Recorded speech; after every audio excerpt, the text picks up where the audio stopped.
Give me the. Yes, we'll give you the cue.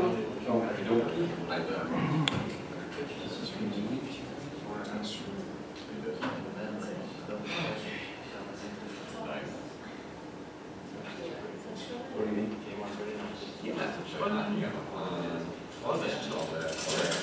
Yeah. That is a very good number. Yeah.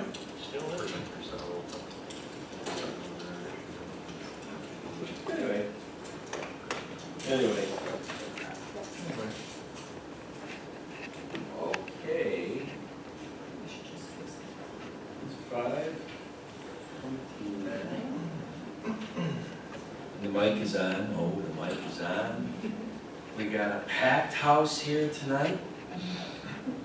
On this end of the room. Yeah. All right. Hope everybody's not nervous as a public speaker in front of this huge crowd. Tell me when.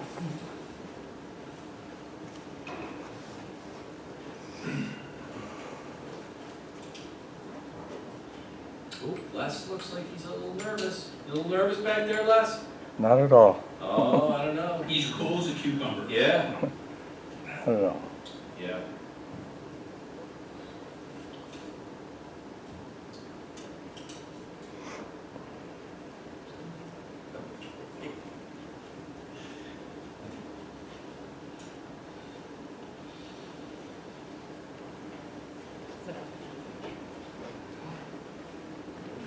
Good enough.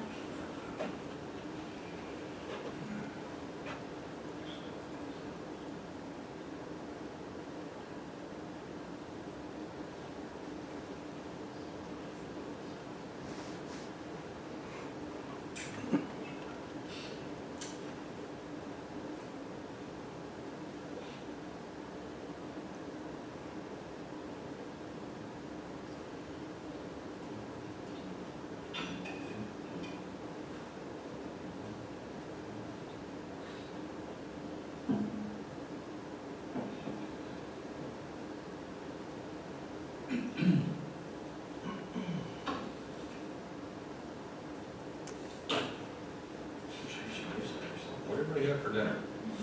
Well, What everybody got? Let's go with that. Cereal. Go, Tom. Cereal.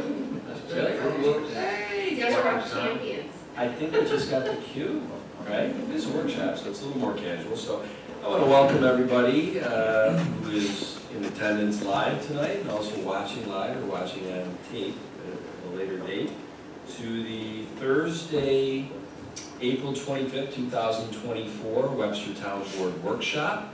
Tonight we have 2 items on our agenda, and so we'll start right out with a presentation by Barton LaJudas on Shipbuilders Creek engineering analysis. I'm going to hand the baton over to Art and the engineers.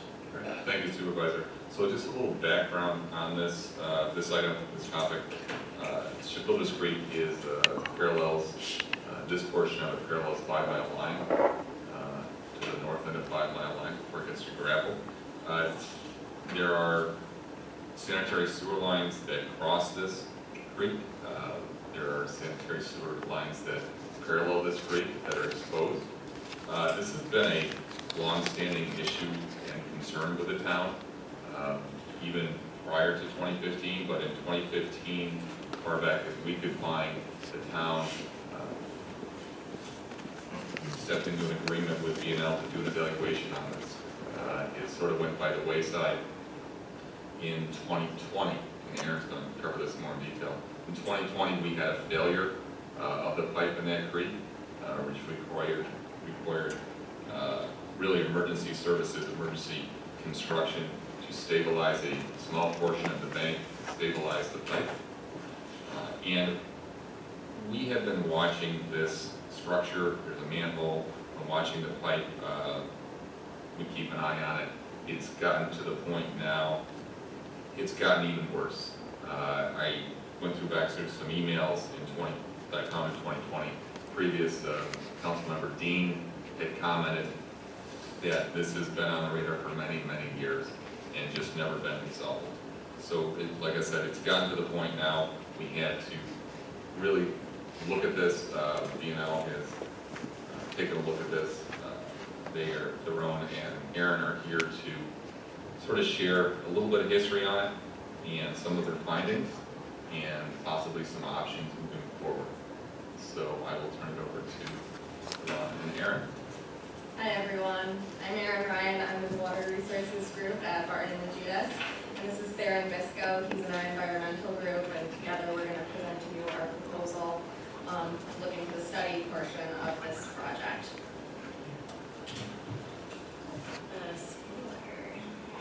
So our agenda today, we're going to cover the condition of the infrastructure within the creek and also the creek itself, because erosion within the creek is causing the exposure of those sewer pipes. We'll get into the different alternatives we plan to look into as part of the study. For each of those alternatives, they will cover permitting and funding associated with each of them as well. And then lastly, I'll cover the deliverables that we'll plan to hand over to you at the end of the study. So as you can see from this aerial, the blue line shows the alignment of Shipbuilders Creek, and the sewer infrastructure is in that red circled area. Those red lines represent culverts at either of those roads, which kind of limit the extents that we would imagine would be the maximum sewer stream rehabilitation that we would look into. Aaron, let me jump in before you change that. So to put it in perspective as to where it is, it starts almost by Herman's Farm Market and heads north.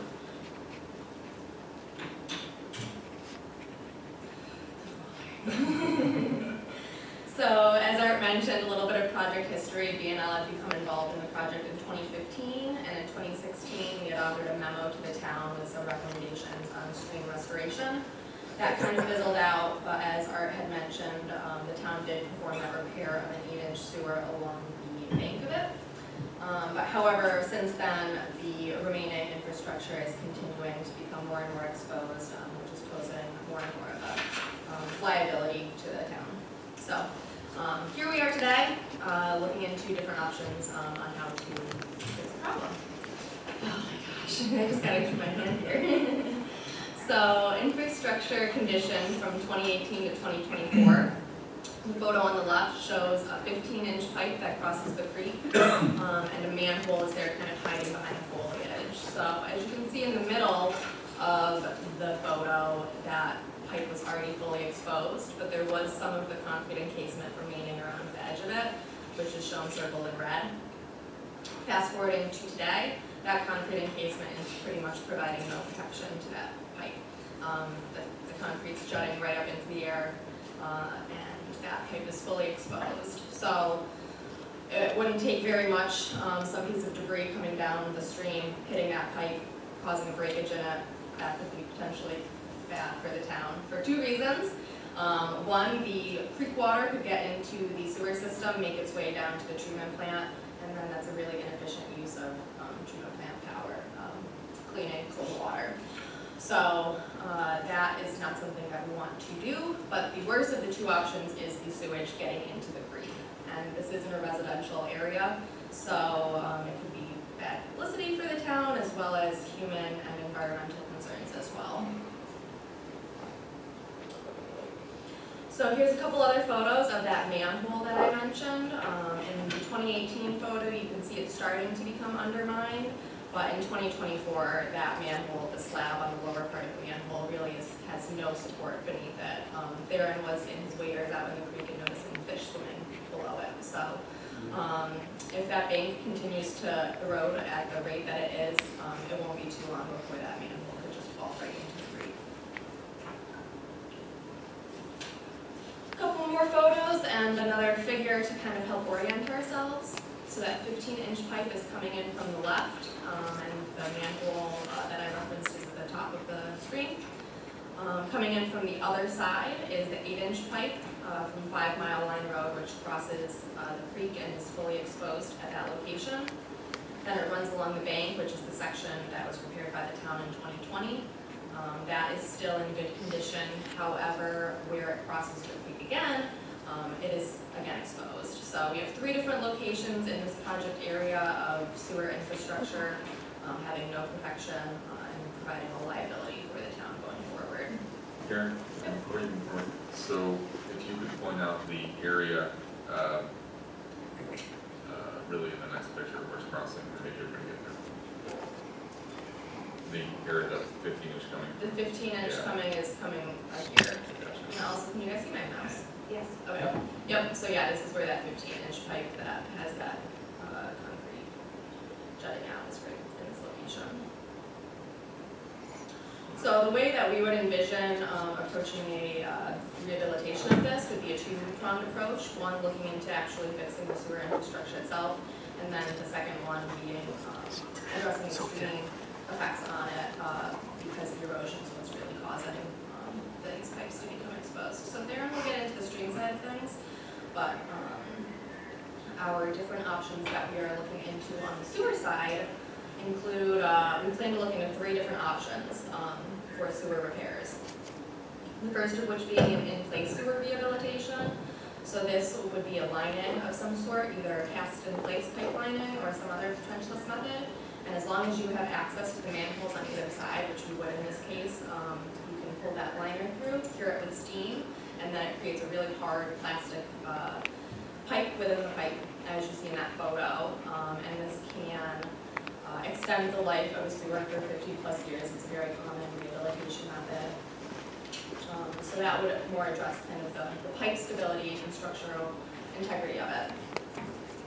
The second option that we would propose to look into would be fully realigning that 15-inch sewer. So abandoning the pipe where it crosses at its current location and instead having it cross the creek further upstream. So this would provide a new pipe, as well as it would buy us a little bit more cover over the pipe for more added protection. Something I do want to note on both of these options is that New York State DEC, when you're installing a new pipe within a creek, requires 3 feet of cover over the sewer.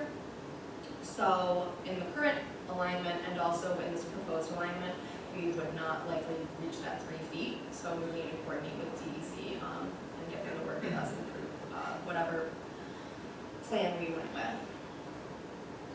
Lastly, the third option that we propose to look into as part of this study is a relocation of that 8-inch sewer.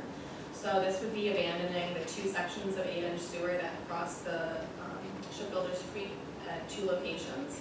So those would go away, and we would have a new 8-inch sewer along 5 Mile Line Road within the right of way. So that would be great for the town to be able to maintain that sewer much more easily out by the road, completely eliminate the pipe from the creek.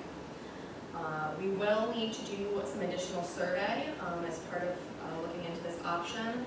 The laterals that come out of all the houses in this area come out of the back of the house towards the existing pipe. So we'll have to check the elevations of those, see if it would be feasible to get them to run towards the street side instead. And if that's not feasible, we could do grinder pumps or some other options in that area, but that'll just increase project price. So those are the 3 ways that we propose looking into fixing the sewer. And now Darren will get into the stream side of things. Sorry. Actually, a quick question. Sure. So where these pipes cross the creek, they're not supposed to be, am I understanding correctly, they shouldn't be exposed? Correct. So how do you, what corrective action are you planning on taking so they're not exposed? So that would be kind of what we would need to discuss with DEC on the feasibility of either realigning or lining those pipes. We could potentially also look into doing a concrete encasement most likely around that, but again, because we're kind of coming into the stream, that's where we'll have to coordinate on the stream side of things to make sure that the hydraulics work and we're not kind of providing a damping effect by installing more concrete encasement across the stream. And that might be one that I can speak to regarding the stream restoration alternatives too, because these 2 go hand in hand. What we'd be looking at on the stream side are methods to get the channel back to an elevation where we might be able to get reasonable cover. Whether we can meet the 3 feet or not, and still be to be determined, but that's what we would be looking at. Okay. Sorry to interrupt. No, you're fine.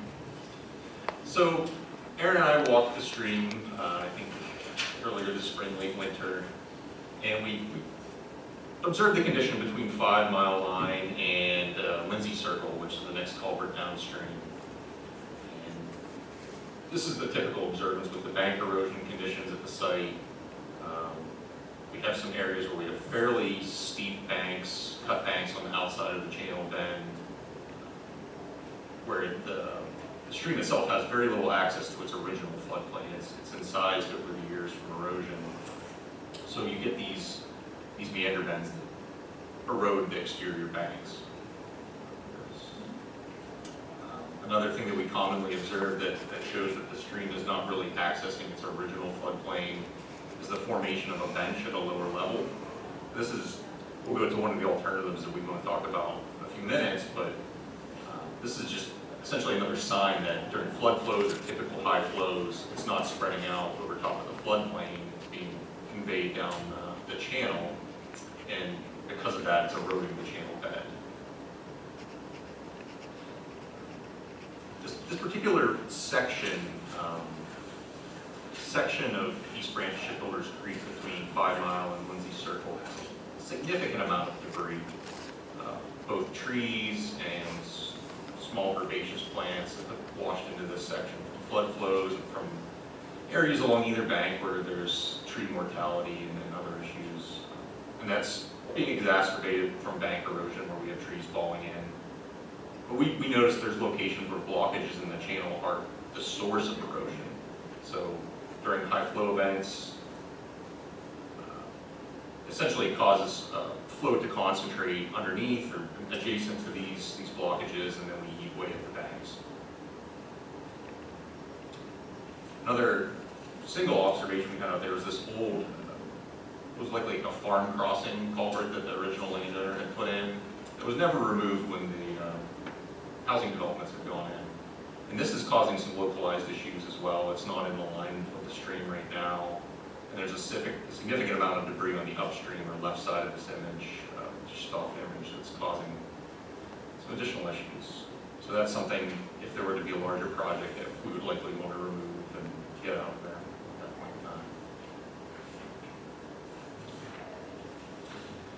in time. So speaking of the stream stabilization options, there's typically 3 conditions that we look at.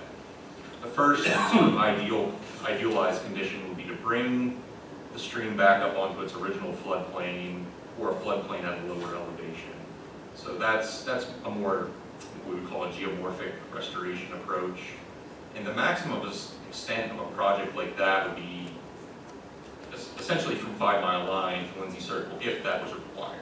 So you wouldn't need to go beyond that, but that would be the extent of it, and that's nearly 1,800 linear feet at this project site. So something a little bit less than half a mile. A more localized stabilization would look at using a combination of rock, vegetation establishment, and putting in a flood-prone bench. And if you're familiar with our flood insurance rate maps and how they have floodways, that's kind of what we're talking about, is this area where most of the flood flow would be confined and reduce erosion that way. And then the third, which is commonly what we look at for smaller infrastructure projects, is in-place stream stabilization, where we treat only the eroding banks, we protect the infrastructure itself, but we don't try to alter the stream channel.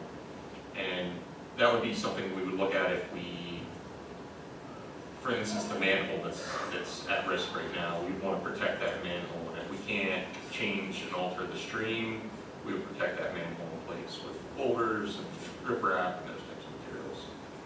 The one thing I'll say about that is that it is becoming increasingly difficult to get those types of projects authorized with the DEC in certain streams. They do like us to look at alternatives that don't use as much rock, so we have to make a case for using that type of material. In this instance, because there's infrastructure at hand, we can make that argument. But in some restoration projects, that can be a pretty tough sell with the DEC. What is their objections? It's mostly habitat-based, and the fact that you don't establish vegetation on the bank quite as easily, so they want that shading factor, the root establishment. Is the photo in that picture line 2, option 3?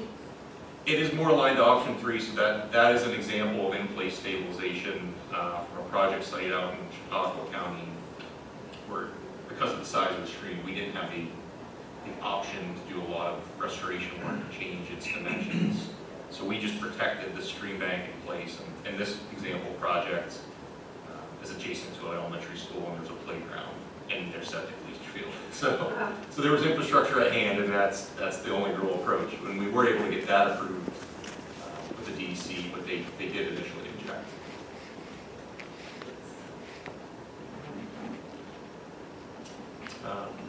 I won't read through all these, but these are the list of regulations and permit approvals we think would apply to these projects depending on the scale. So there would be coordination with the Army Corps and DC and other state agencies, as well as looking at the compliance with the town's own flood damage prevention code and making sure that we're not increasing flood elevations in this area. In the most recent update to the county-wide flood insurance study, East Branch Shipbuilders Creek was added to the firms as a detailed study, so there is analysis that's already been done. Usually what that entails is acquiring the original model data and updating it with your project just to make sure that you're not creating a new hazard.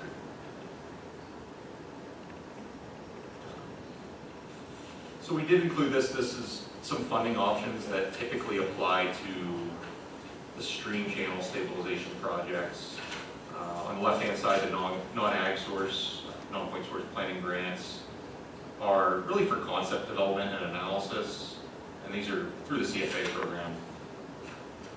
And those are studies up from $50,000 to $75,000 that look at essentially stream bank protection, assessing a corridor as a whole to see what the issues are. And a corridor, I would mean, in this case, the whole of East Branch Shipbuilders Creek is what they would think of as a scale project for analysis. Debris and sediment management, and also floodplain reconnection.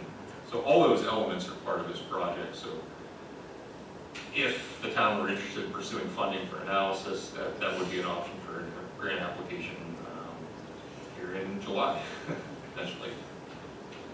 And on the construction side, the WQIP grants provide an range of $100,000 to $2 million for different types of projects, but they require a 25% match. So you see those used commonly for stream projects.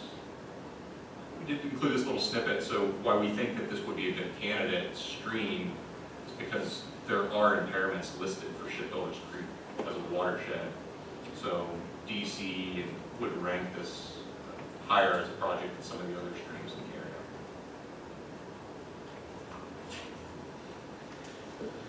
So lastly, the deliverables that we would present to you would be included in a memo and then another presentation like this to the board with our results from the study. That will include looking into the kind of 4 alternatives with pieces from sewer and stream stabilization in order to get a full project that will assist the town with protecting this infrastructure and making sure that erosion doesn't continue so that it happens again. So the 4 alternatives that would be included in the memo would be the in-place sewer rehab, so that lining with the localized stream stabilization. So that was kind of those just like putting riprap in around the manhole, kind of just keeping everything in place, keeping it protected. Well, I guess I would add to that we'd be looking at some localized grade changes on the stream as well to get a little more cover in that condition. Would that one also remove some of the dead trees and stuff around there to clean it up, or just? Yes, we would usually remove all the debris at that time, and most of those projects require some planting elements, whether that's bringing new smaller trees and shrubs, seeding with like native species. Those plans are typically submitted with our application to DEC, and they do look for that as part of the project, if it's feasible. Okay, good. And really to that point, when we were down there, you could see this flooding onto the people's yards. You could see the debris on their yards because of the trees and so forth blocking the creek. Did you mention something about riprap? Rip-rap. What? It's a common term used for like a large rock that we use for like road stabilization and channel stabilization. The only other person I ever heard say riffraff was my brother. Riprap, Riprap. you've seen it, John? Riffraff? Yes, Riprap. Pete. Okay. Riprap, it's an angular stone, probably about that big. Granite or limestone typically, you know, it's blocky. You would know it if you saw it. But it's a dumped stone fill essentially. Gotcha. Thanks.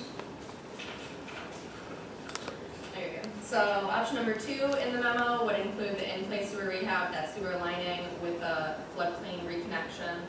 Darren, do you want to touch on what that would? So the floodplain reconnection is the larger sort of culvert to culvert potentially scale project where we would look at bringing the channel back up to flood grade without increasing flood elevation. So there's a balance there to be found. So that type of project doesn't use as much hard materials, less rock. It's more about grading and establishing flood-prone area and vegetation establishment. It's a larger scale project. It tends to be less expensive per like foot of stream channel because of the material difference. But it is something worth consideration because so much has changed in this location and there's so little covered.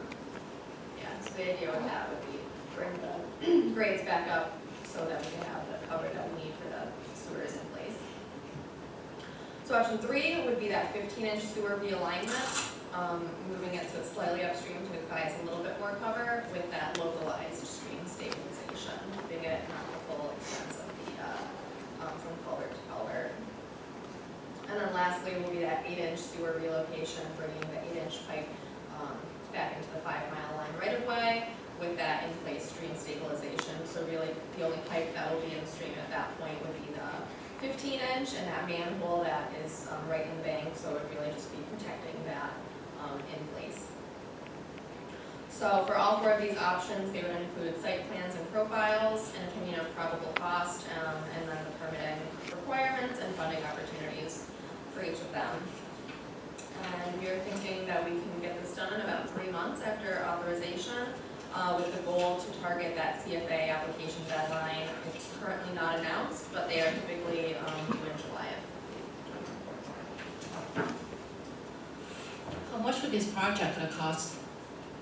They don't know yet. So Just an estimate. So, I'll take this. So really, the purpose of this, this workshop was to share the information and share the options that if the town board would like to move forward to explore all 4 of these options. B&L will give us an opinion of probable costs and so forth. I believe the cost to develop these 4 options to this level is about $20,500. Thank you. Just one other question. I don't know if you'll be able to answer this or not, but I know the grant was what, 100,000 to 2 million with a 25% match? yes, it is dependent on category of project, but yes. Right. Would they accept in-kind services as part of that 25% match? Because I'm thinking a lot of this debris, potentially, its trees could be cut down and removed by the town. I'd have to look into that, but I think it's cash match. But I know that some municipalities have used labor, and in-kind labor and materials for portions of their match. I'd have to check the grant stipulations to see if it's only cash. So that leads me to my next question. And because in my hometown, we had an incident probably 10 years ago where it was massive rain, and it sits in a valley. And there was so much debris in this creek that ran from outside of town through farmers' fields and down, that it completely flooded the downtown. And I mean flooded the downtown, flooded houses, because all of the debris, due to the volume of water, it broke loose and it all carried it down. And all the banks, on both sides of the banks of that creek, all the way up to out of town, had never been maintained, which caused the problem. And I don't know if the town's responsibility to periodically go in there and remove some of these trees, I don't know, but do you have any knowledge of that, or? I don't know whether it's the town's responsibility. Pat Stevens may have a little better opinion on that, or Josh, dealing with these floodplains and so forth. I don't know whose responsibility is to maintain that. Because clearly, it hasn't been done in, I'd say, decades looking at that. Generally, the requirements to maintain stream banks falls on the homeowner, the property owner. In my time working on DC regulated projects, I've not seen great guidance for what we call stream maintenance or removal of debris. Some states have that, and DC doesn't seem to have like a good, strong guidance on what you can and cannot do. I know that your neighbor, the town of Penfield, does take on some of those projects, but I think that's on town-owned property and in parks. Their maintenance crews, I believe, pursue channel cleaning and some similar types of projects. They do have to get that permitted, but they kind of have like a schedule. And a lot of that's more related more to like residential drainage problems and drainage of some of their own parks and facilities. It's interesting. I can be sure that every resident who might be listening tonight is totally shocked that they're responsible to maintain it. I was just gonna say that, how do residents, I would imagine residents don't even know, because you think about some of the open spaces and park spaces, you're not really allowed or supposed to touch them, which is the complete opposite of this, where it's your responsibility to be making sure it's free of debris. So that's And your point, interesting. I didn't DEC know doesn't that. really have, they're not very involved in ensuring that these banks are taken care of, so why would the homeowners know? The limit to the guidance that I've seen from DEC is that they'll allow someone to go in on foot and remove like a tree that's fallen. But they do not like homeowners or anybody going into the stream with equipment or heavy machinery without a permit. So there's kind of like this fine line with what you can accomplish even as a homeowner. I also will say that when we were walking the stream, we came upon a homeowner who was wondering what we were doing, and we explained to him, and he was like, oh, I've experienced, some flooding in the back area and stuff like that, and he was interested in, we were telling him about some grant programs, like, what's it called, Trees for Tribs, about like planting things along tributaries to help prevent the erosion and stuff like that. He was interested, but yeah, definitely he was concerned about the stream as well. Looking into ways of trying to. Well, thanks for the pictures, and clearly we need as a town to be doing something that urgent. But the days of looking another way are long since passed. But we can't really move forward until we do this to determine which Correct. resolution is the best. So if I understand correctly, and I know it wasn't in the presentation, but if it's about a $20,000 cost to do the 3-month project, to give all those deliverables that you just said, tight to the CFA deadline of July 30th, I'm assuming that's when it is. So if we queued up a resolution for next Thursday, May 2nd, to get into that contract for $20,500, not to exceed or better, and authorize the supervisor to sign it, away we go. If the board votes at that time to approve that. Is that accurate? Seems that way to me. Yeah. It's my understanding. Okay. If that's the path, I would say 2 things. One, please get us something, I mean, this is nice, this is very nice, but the contract or proposal for the 20,000 and delivers, if you can get that to us as early as possible, so the board can review it, so they know what they're voting on next Thursday, that would be very advantageous. And because it's a 3-month deliverable that you put here, I would ask, is it possible to have that be a 2-month deliverable? Because as we are working with various firms, whether it's Barton and Judas, whether it's our grant writing firm for CFA, and there's potentially, well, you named some of the grants that are available in CFA. There may be others, I don't know. I don't want this to go right up to July 27th. You're presenting it to us, and it's like, okay, we got 3 days to apply for the grant. We got to decide which option to take. The town board would need more time to look at the cost and the scope of each of those 4 options to decide which one we think is the one to go for.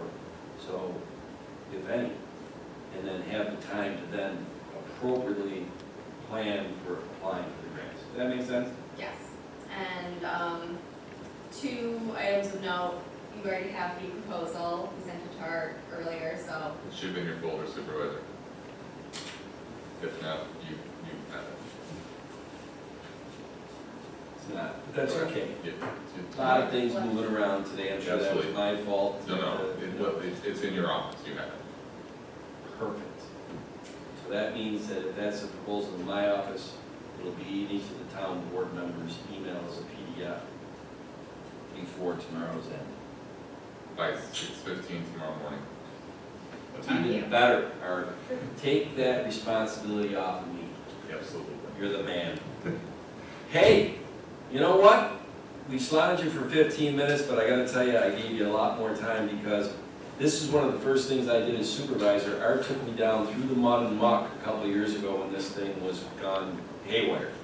I was a rookie supervisor, I really didn't know what the heck I was looking at. Unfortunately, Patty, you'd agree with this too, being the sewer liaison, I've learned more about sewer in the last 4 years than I ever imagined I would, and I do know this is a major problem. And it's one that the DEC, I don't think, is gonna have much more patience on with us. So we do have to do something. Certainly seems that way, a lot of risk there. Yeah. So, thank you. Thank you. Thank you for your time. Thank you. Paul, I hope you didn't have a court time for pickleball. Nothing like that, that was last night, All right. even though I'm not supposed to be. All right. So our second item tonight is our esteemed finance director, Paul Adams, who's gonna give a presentation, update, present, past, present, future on the ARPA funds. The COVID, thank you, Aaron, there. Because you remember when COVID was well, COVID I guess still is a thing, but when we were shut down and all that, the federal government gave municipalities money and blah, blah. I think we got $4.1 million and we've been parsing it out, I guess, and making decisions as a town board. And I think we're to the next milestone in that process, and Paul will explain it. Yes, time to talk ARPA again. So, just give you a little recap of some of the history over the past couple of years. So the town received the initial funds in July of 2021, which is about half, about $2 million. And the other half was received about 1 year later. So in total, there were 4,050,860,000 received. The U.S. Department of Treasury developed certain rules for spending the funds. They came up with something called the final rule in April of 2022, and we've used those as the guidelines for the funds that we have spent thus far. So the funds, here are some of the ways the funds can be spent. They can be used for public health emergencies. They can be used to combat the economic impact of COVID-19, which could be related to some businesses or nonprofit agencies within the town. Can be used to fund the loss of revenue. Since there were shutdowns during COVID, obviously, which ground a lot of things to a halt and basically cost the town quite a bit of revenue. The funds can also be spent for general government services, which kind of offers a wide range of alternatives. They can be used for premium pay for essential workers, such as police or healthcare workers. And they can also be used for water, sewer, or broadband infrastructure. So, thus far, we did utilize $350,000 for what we call economic impact. These were grants provided to 14 nonprofit organizations throughout the town of Webster. That was paid to them in July 2022.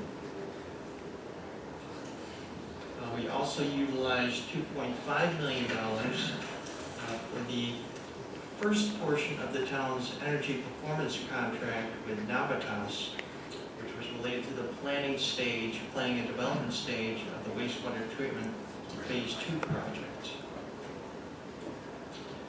There was $33,900 spent in regard to environmental testing related to 600 Ridge Road in the West Webster hamlet. I think this was actually environmental remediation work that was done through Monroe County Department of Environmental Services. So, in addition to what we spent thus far, the final rule says you also have to obligate funds by the end of 2024. So, thus far, in addition to the money spent, we have obligated $302,000 for premium pay to our police officers. And this is in conjunction with the recently settled police union contract. As of last week, we actually paid the first portion of this, which was $132,000. It was paid in the payroll dated April 19th to 33 officers. So the remaining use of funds, there's $864,760 remaining, which is not obligated and not spent.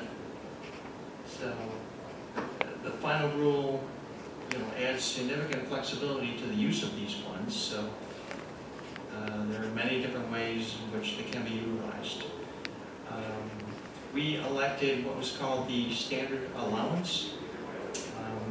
As I mentioned earlier, there was a lost revenue option.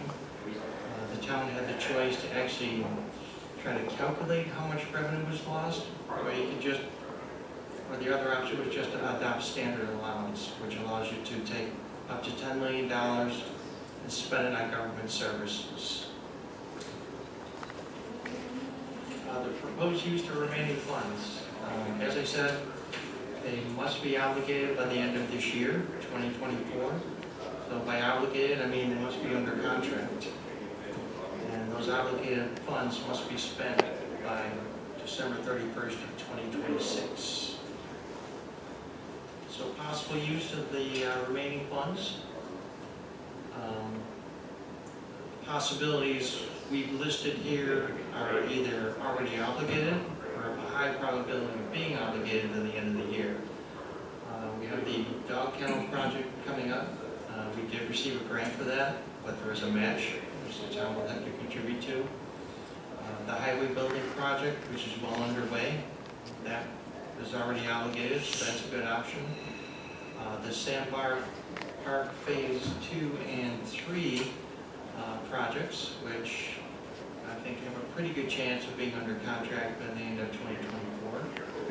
The Sandbar Park building, the same, also a good chance of being under contract. And the West Webster hamlet, there's a grant we've applied for there, which would require a significant match and be another possible use. So just in summary, so far we have received $4,050,860. Of that amount, there's $2,883,900, which is spent, it's already expended. We've obligated $302,000, of which $132,000 was actually spent last week.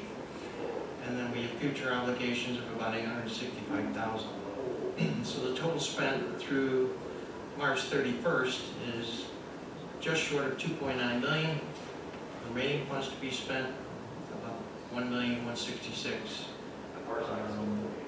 I used March 31st because that's the period of time that the federal government uses for measuring. I report based on the fiscal year of April 1st through March 31st, and there's actually a report due at the end of April, which is just a few days from now. So I was thinking it would be great if we knew how the remaining funds would be obligated prior to me filing the final report. If not, it's not the end of the world, but it'd be nice to put this one behind us. So. The question tonight is, what do we do with the remaining 865? I think the dog kennel was a really good one, since you have to have the match, and we already have the grant. It's a great way to round that one out. Could the money be used for the project, the shipbuilders create, like Another the possibility. assessment fee? I remember the $20,000, I imagine that's not in the budget somewhere already, so that would be a good way to fund at least the evaluation of what the options are. I'm not sure that they'll be able to implement that fast. If they can implement it really fast, some of the money can be used for the remediation over there. It's interesting, Jennifer, it's a great idea. We've struggled, interestingly enough, with this $4 million. It's like winning the lottery. All of a sudden, everybody's our cousin and our friend. And we also have suffered a little bit from recency bias, like things that we heard most recent, like, hey, should we use the money for that? It's happened a lot over the last couple of years. One of the reasons that Paul and I got together on this, I don't want to be redundant to him, is that he's got a report he's got to file by April 30th. I'll get to that in a second. I just want to say that, as you saw from this report he just gave, sewer has received a lot. And it came up, I don't know, Jennifer, if you were on the board, I'm losing track of time, but we bought a new flush truck. And we went back and forth as a board a couple months ago on, well, where's that money come from? Were you on the board at the time? It's not. It ended up a 3-2 vote that it came from the sewer reserve, and we didn't split the thing in the middle and say we'll take money from ARPA. And at least the board members who voted against the ARPA were like, I don't want to speak for them, but sewers received a lot of that $4 million. And we wanted to have some semblance of fair, not that life is fair, counselor, right? But it just seemed like we have other projects in town that this money could be used for. I know that Deputy Supervisor Cataldi at one time said, I don't know if it was here or whatever, that, but you certainly wouldn't want to take 800,000 projects and give each of them $1. Exaggeration to make a point. So what is a material amount of money to give to a project where it makes a difference? And we can debate that all day long. Is it $50,000 a project? Is it $200,000? So when Paul and I started talking about this, I said, Paul, here are the usual suspects, and it's on the second to last page. The dog kennel, the highway building, Sandbar Park, actually phase 2 and 3, the building at Sandbar Park, which is the bar restaurant, and the West Webster Hamlet, 600 Ridge, or the Hamlet, totally. And I would add also to this, I'm going to add a sixth one here, which is potentially those solar-powered speed monitoring things. So I'm going to put them down there. All right, solar-powered. I'll write it on mine. So there you got 6 different projects. $860,000. It's about $140,000 a project if we're fair. But we really don't have to be fair tonight, because as Paul said, if this board says, hey, Paul, file the April 30th report and put in there these 6 projects that we are dovetailing toward December 31st, because you have to commit the money, you have to be in contract on the money by December 31st, 2024. I don't want to be redundant to Paul, but any one of these 6, there are things that will come up that may mean we're not going to be in contract by December 31st. So the money, you know, any dollar decision we make tonight is an estimate at best, because over the next 8 months, things will happen or not happen that will change this.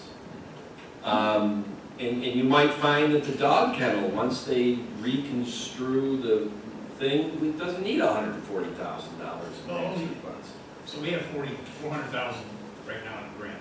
20% we have to come up with 80,000. I gotta be honest with you, don't go with it, I think it's 10%.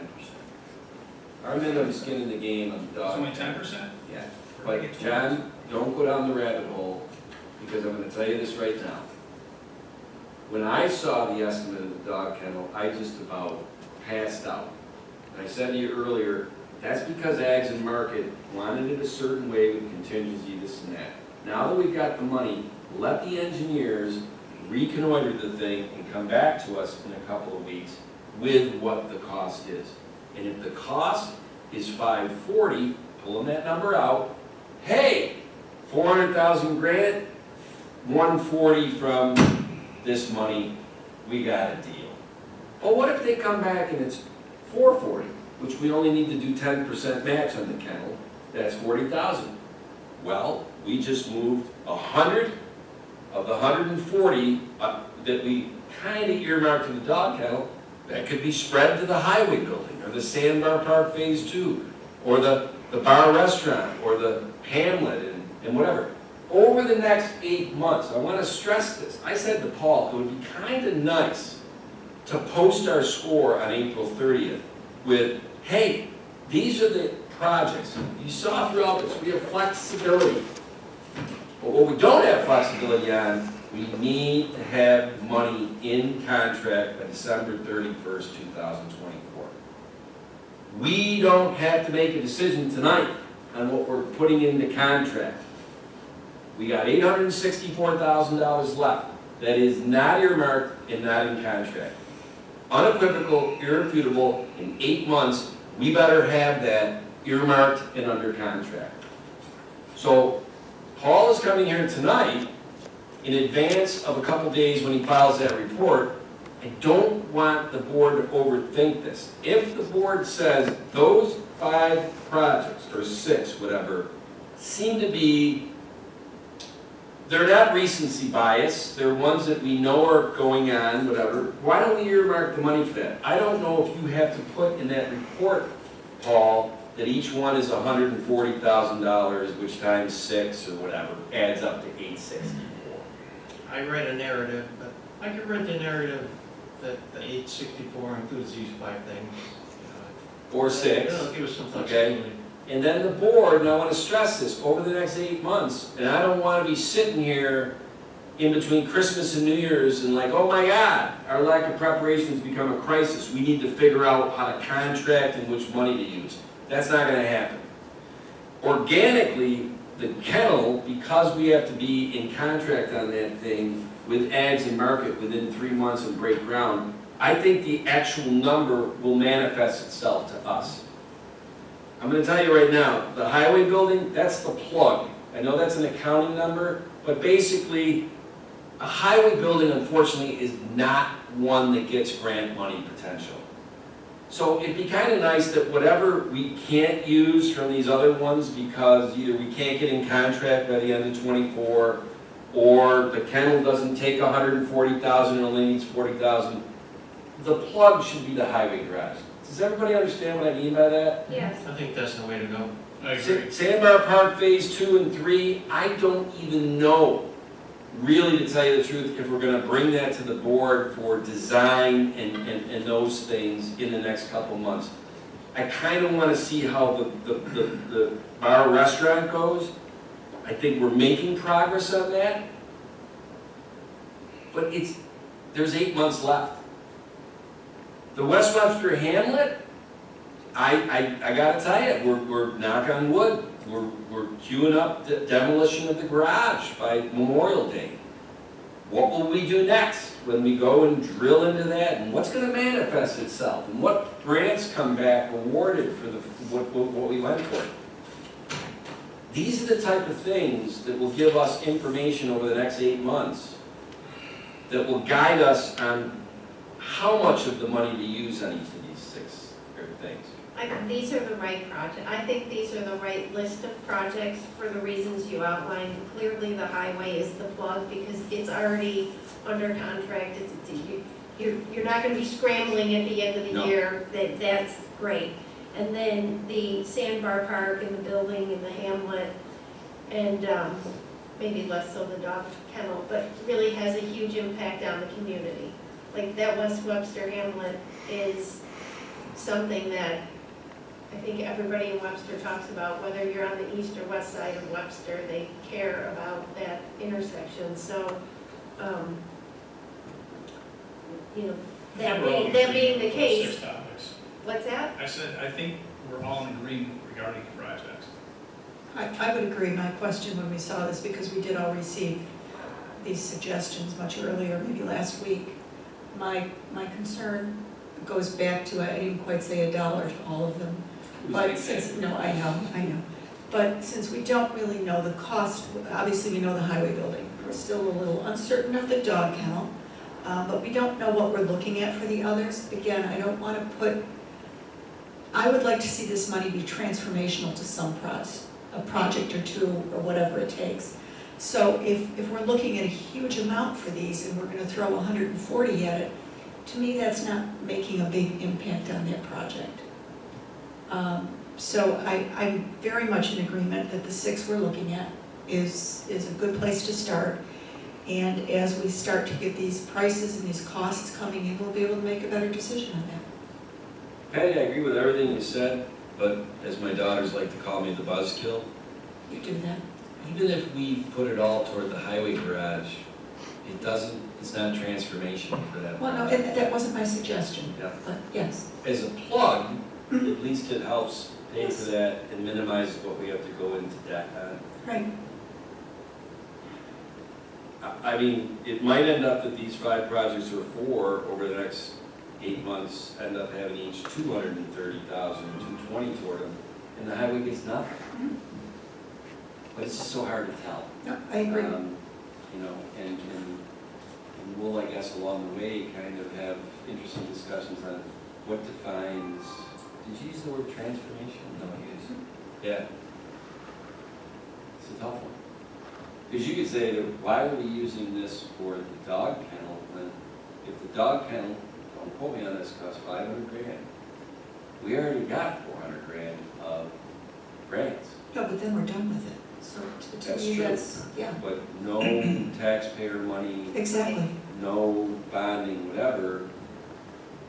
There'll be some interesting discussions over the next 8 months. But I think this list is a good place for Paul to start and report, and we'll continue to work on it. You got your marching orders, Paul? I think I understand. I think you do. Thanks a lot. All right. All right. Thank you, Paul, for Let keeping him this. Well, I gotta tell you, that concludes, I think, tonight's workshop. I don't have to use this, right, Charlie, at a workshop? No, you can't. I don't want to. All right, something like that, and say have a good evening, everybody.